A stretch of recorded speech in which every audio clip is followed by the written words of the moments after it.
We are St Lucia. I'm John, this is Patty.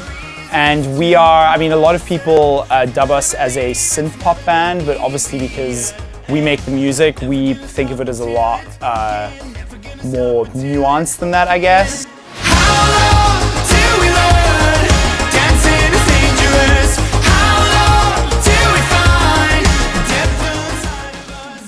I play the keys and percussions and I sing. Yeah. You're a really good piano player though. Harmonica. You play harmonica? Yeah, I play harmonica.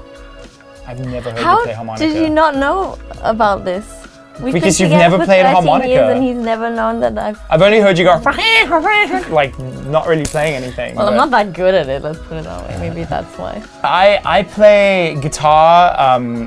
All the instruments that I play like not very, very well. I guess my best instrument is singing, if that counts. That counts.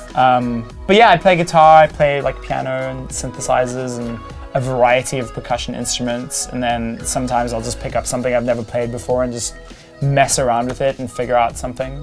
So Matter is our new record that's coming out in January. And I mean, a bunch of stuff has changed since our last record. I mean, obviously it's still a St Lucia record, so it's not just full of trap hits. I think it sounds a little more organic and not aggressive, but has a little more like energy to it than the last record, I think.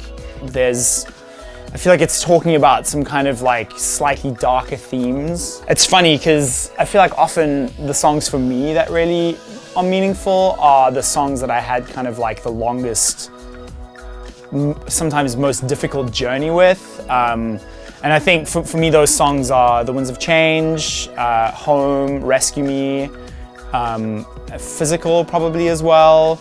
You know, we have these really, really poppy songs because I naturally just love really, really good pop songs, but then we have this other side that's very progressive and very, can be very sort of heady in a certain way. And I think that often people find it hard to like put those two things together, you know, because like generally in the world of music, you have like Radiohead or you have Taylor Swift or you have, you know, it's seldom that, it's not often that those two things come together, but to me, it's the most exciting when they do. And like I said, most of my favorite bands have that quality as well.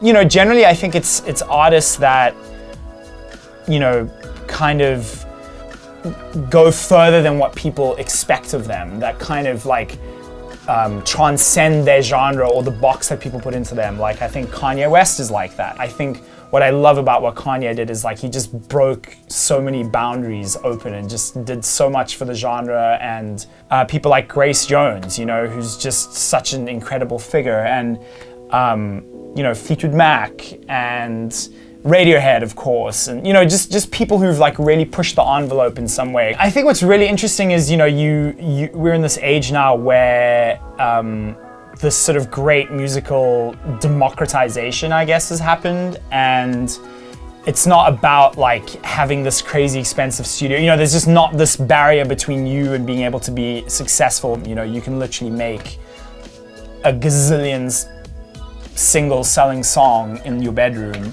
But I think, you know, whenever you have something like that happening, it tends to kind of go a little bit too far in the one direction. And I think, you know, at the moment there's definitely a lot of music that's not very organic, you know, sounding, and isn't very, you know, maybe doesn't have that many like real instruments in it, for want of a better word. And I have nothing against that. I love that, and there's a lot of that in my music, but I think it's inevitable that at some point it's gonna like swing back in the other direction as well.